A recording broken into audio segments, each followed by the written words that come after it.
Estamos ya en la lección de la escuela sabática, día miércoles 24 de agosto del 2022. Un testimonio convincente es el título para el día de hoy. Hemos visto que la alabanza es importante, debe ser nuestro estilo de vida.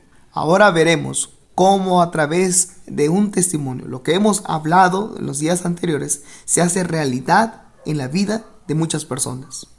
Vamos a ver, y para eso vamos a conocer un testimonio, y lo encontramos en la Biblia. Y qué mejor de hablar de un personaje que alababa a Dios en circunstancias difíciles. Vamos a hablar de la vida de Pablo y de Silas, compañeros de evangelismo, compañeros que predicaban el nombre de Dios, y por lo tanto no era fácil predicar y llevar el mensaje a aquellas personas que estaban necesitando. Vamos a conocer esta historia.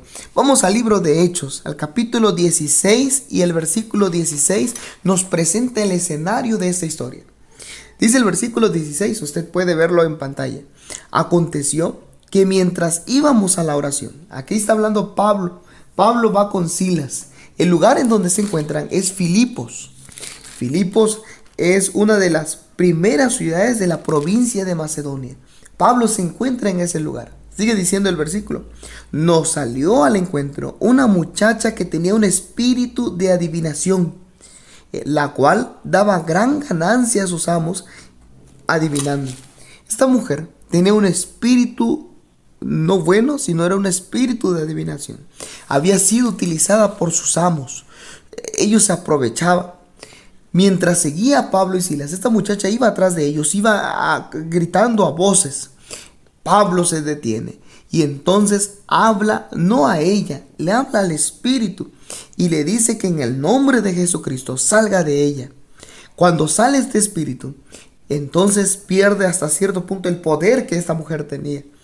Sus amos empiezan a ver que la esperanza de su ganancia se había perdido, así que se enojan contra Pablo y Silas y lo llevan ante los magistrados y empiezan a justificarse o a mentir para que Pablo y Silas sean encarcelados.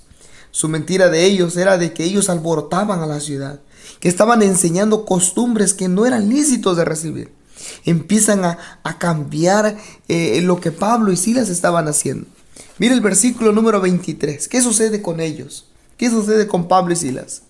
Después de haberles azotado mucho, porque lo llevan ante los magistrados y todo el pueblo también, empiezan a golpearlos con varas. Los golpean, les quitan la ropa, les rasgan la ropa, los lastiman. Dice el versículo 23, después de haberles azotado mucho, los echaron en la cárcel. Miren, injustamente Pablo y Silas están en la cárcel. Habían quitado el tormento que tenía esta mujer. Otros eran los beneficiados. Ella sufría por tener ese espíritu. Cuando ven que pierden sus riquezas, empiezan a mentir para que Pablo y Silas sean encarcelados. El coraje de ellos les lleva a mentir. Pablo y Silas, siendo inocentes, ellos no enseñaban costumbres diferentes. Ellos no alborotaban a la ciudad. Injustamente ya estaban en la cárcel, habían sido golpeados. El versículo 23, la parte final dice, mandando al carcelero que los guardase con seguridad. ¿Y cuál era la seguridad? Aparte de estar golpeados, aparte de estar lastimados, los llevan hasta el fondo del calabozo, en la parte de más adentro, donde era difícil el acceso del aire y de la luz, un lugar oscuro, donde eran colocados los reos más peligrosos, los que eran que más fácilmente pudieran escaparse. Allá fue colocado Pablo y Silas. Pero sabes, mientras ellos eran colocados allá, mientras pasaban ese sufrimiento, mire lo que dice el versículo número 25, se puede leerlo en pantalla. Pero a medianoche, orando, Pablo y Silas, miren lo que hacían, oraban. A pesar del momento que están pasando. Hemos visto en la lección los días anteriores que necesitamos tener una vida de alabanza, un estilo de vida, que a pesar de los momentos difíciles es cuando más necesitamos alabar. Y miren cómo Pablo y Silas lo ponen en práctica. Dice el versículo 25 que ellos oraban, no solo oraban, cantaban himnos a Dios. En los momentos más difíciles, cuando más necesitamos alabar a Dios. Claro, en todo momento hay que hacerlo. Pablo y Silas estaban en el peor momento. Estaban siendo encarcelados injustamente y ellos cantaban himnos a Dios. Ahora miren lo que sucede alrededor. Dice el versículo 25 al final: los presos los oían. Cuando tú alabas a Dios, no solo tú eres beneficiado, las demás personas te escuchan, quedan atentos a lo que tú haces. En ese momento dice que vino un terremoto, un gran terremoto que sacudió la cárcel. Al instante se abrieron todas las puertas. Entonces el carcelero pensó que todos habían escapado, porque las cadenas de todos habían soltado. La ley romana decía que si el carcelero se le escapaba a alguno de los que estaban reos, algunos de los reos, él tenía que pagar con su vida. Así que él lo que hace es sacar su espada y se iba a matar. Pablo le dice: detente, no hagas ningún mal, todos estamos acá. Sorprendente cuando ve el carcelero que todos están ahí. Pide una luz para poder iluminar el lugar y para cerciorarse que en realidad estuvieran allí. Cuando esto ve el carcelero, queda asombrado y reconoce que lo que había sucedido no era casualidad, que era el poder de Dios. Dice el versículo 30, él pregunta: ¿qué debo hacer para ser salvo? Pablo le contesta con una fórmula simple. No da una explicación teológica amplia por el momento. Quizás después la dio a detalle al carcelero, pero en ese momento Pablo le responde en el versículo 31 y le dijo: ellos dijeron, Pablo y Silas respondieron: cree en el Señor Jesucristo y serás salvo tú y tu casa. Esa fórmula había resumido todo. Cree en el Señor Jesucristo. Lo que necesitaba el carcelero era creer.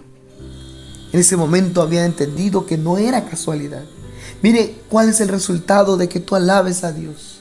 Las demás personas te ven, oyen lo que tú haces y quedan impactados, y entonces son atraídos a los pies de Jesucristo. Y mire el versículo 33. Él, tomándoles en aquella misma hora de la noche, les lavó las heridas. Pablo estaba lastimado, estaba golpeado. El carcelero lavó sus heridas y enseguida se bautizó él con todos los suyos. Aceptó a Cristo Jesús como su Salvador. Mire cómo nuestro testimonio puede impactar a las demás personas. El libro Palabras de Vida del Gran Maestro, en la página 274, dice: el testimonio silencioso. No necesitas gritarlo al mundo.